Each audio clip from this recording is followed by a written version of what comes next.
Naam, kufuatia taarifa mbalimbali zilizokuwa zikisambaa katika mitandao ya kijamii zikieleza mwanafunzi wa chuo kikuu cha Dodoma Saidi Kabuga ambaye hapo mwanzo ilieleza kwamba alijitumbukiza katika kisima cha maji mara baada ya kubetia pesa ya ada. Sasa leo hii Jambo TV imefika hapa katika sehemu ya kuhifadhia miili katika hospitali ya rufaa ya mkoa wa Dodoma General, na tumepata nafasi ya kuzungumza na baba yake mzazi ambaye ameeleza kwamba mwanae hakuwahi kujihusisha na michezo ya kubahatisha, huku akisema kuwa chanzo cha kifo cha mtoto wake ni msongo wa mawazo. Hii ni ripoti kamili kutokea hapa jijini Dodoma na mimi ni George Emmanuel.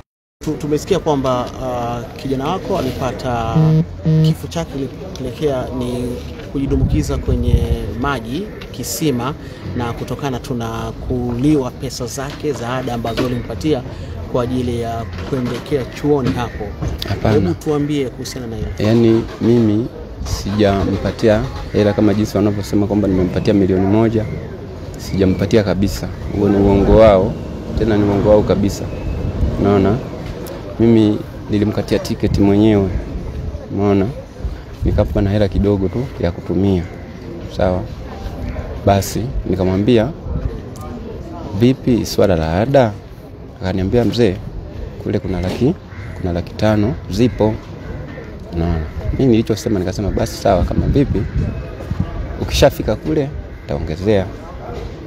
Kwa baada ya hapo sasa alipofika huku ndio hizo taarifa zikawa zimezagaa za design hiyo, wakati sio taarifa za kweli. Unaona? Sasa tumemsikia mamake mdogo ambaye yuko Ujerumani anasema kwamba kitu ambacho kilipelekea kufariki ama kujiua ni chuo kiliweza kumzuia kutofanya mtihani wake wa majaribio. Wewe kama mzazi pengine unaweza kutuambia hili? Ni kweli. Hebu tueleze sasa kwa ukubwa namna ilivyokuwa. Ni kweli kwa sababu yeye alifanya mtihani wa awali, si ndio? Akafanya tena mwingine kwa niaba, yani achukue kule aje aongezee pale ili maksi zake ziwe sawa, lakini akakataliwa. Wakakanseli kabisa. Sasa sijui kitaalamu ni nini, wakafuta kabisa. Unaona? Basi nafikiri ilikuwa ni wakati wenzake wanafanya mitihani alikuwa wapi? Wakati wanafanya mitihani na alikuwa yupo shuleni huko. Kwa sababu alijaribu kuomba kama mara 2 mara 3, yule mwalimu akamkatalia. Na hajawasiliana naye kama mzazi kuuliza kwamba baba au kukwambia baba, bwana wamenizuia nisifanye mtihani? Alikujulisha? Yaani baada ya kuja sasa nyumbani kule ndio akawa ametueleza kwamba bana, mimi kule sitakiwi kurudi tena kwa sababu ya kuna somo fulani. Yeye alisema kuna somo fulani la mwalimu fulani mimi sikufanikiwa kulifanya kwa sababu nilipatwa na shida. Alikuja kweli kule mkono ulikuwa yani hauko vizuri. Unaona? Akawa amesema hivyo. Unaona? Mimi mke wangu tulikuwa tumemuuliza, je, kwa hiyo mwalimu ndo amekwambia kwamba wewe hutakiwi kurudi kule chuo? Akasema huyo si alisema mkuu wa nini, unajua mimi sio mtaalamu sana, sijasoma. Unaona? Bana. Basi mimi nikasema hamna sheria ya namna hiyo. Ina maana hata kama ni chuo kuna utaratibu, mtu anaweza akarudi chuo akawa anaendelea na masomo mengine kwa sababu bado anaendelea na lile somo aliloacha akalifanya. Unaona? Kwa mimi sasa mtazamo wangu mfupi ndio nilikuwa namwambia hivyo.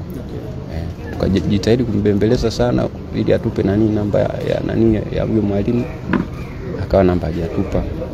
Unaona? Kwa mwisho wa siku ndio hivyo tena.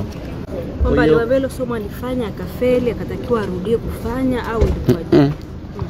Yaani baada ya masomo kuna somo alifanya, nafikiri na somo lingine la pili. Sasa akaenda aombe ili maksi zake afanye lile somo ili aongezee kwenye zile maksi zake. Unaona? Akakataliwa. Kwa kama sijui wamefuta, sijui wamefanyaje, wenyewe kitaalamu ndio wanajua. Kwa hiyo baada ya hapo kuchukua uamuzi wote pengine kuwasiliana na uongozi wa chuo kwa sababu tu mtoto wako alikunyima namba? Nilijaribu baada ya kuninyima namba ya simu, mimi nikamwambia bana, sasa kama mninyima basi sawa. Hapo mimi nikawa nimefanyaje? Nimemwambia mke wangu, bwana, yeye anasema harudi kule tena shule, si ndio? Kama harudi kule shule haina shida, lakini wewe endelea kuongea naye kwanza, ngoja mimi niende wapi nikahangaike mjini. Nikaenda mjini, unaona. Basi nikiwa kule mke wangu akanipigia simu, bwana mtoto tayari shaongea naye amekubali, kwa hiyo anarudi kule shule, kwa hiyo fanya utaratibu basi wa tiketi. Mimi nikasema hamna shida, mimi nitakata tiketi, watampitia hapo. Basi kweli ilikuwa siku ya Jumatatu, nimemkatia tiketi kweli, akawa amekuja huku. Nafikiri alilala tu siku moja, alipolala ndo siku iliyofuatia ambayo ni jana juzi Jumanne, nikawa nimepigiwa misimu sasa kwa ni jana hiyo saa asubuhi. Kwanza alinipigia simu asema tulikupigia simu ilikuwa saa 10, saa hujapokea. Nikasema inawezekana nilikuwa nimepitiwa na usingizi, unaona. Sijamaliza kuongea na yule, yani nimeweza kuongea naye kama dakika moja, akawa amenipigia mwingine tena ambao ni mlezi. Kaniambia bwana mimi ni mlezi wa Saidi, Saidi amefariki, unaona. Nikamuuliza amefariki kwa sababu gani? Huko bwana alijitumbukiza kwenye kisima. Yule wa kwanza nikawa nimwambia basi sawa, kwa hiyo mimi nije. Akaniambia wewe njoo. Kwa ndo nikawa nimeanza safari ya kuja huku. Kweli nilipofika nilikuja moja kwa moja hadi hapa mochwari. Nilipofika mochwari kaangaika nao, bahati nzuri akasema haina shida mzee, ngoja tukuonyeshe kwa sababu ni nani mwanao. Kama nipeleka kweli kumwangalia pale, nikaona ni yeye, no.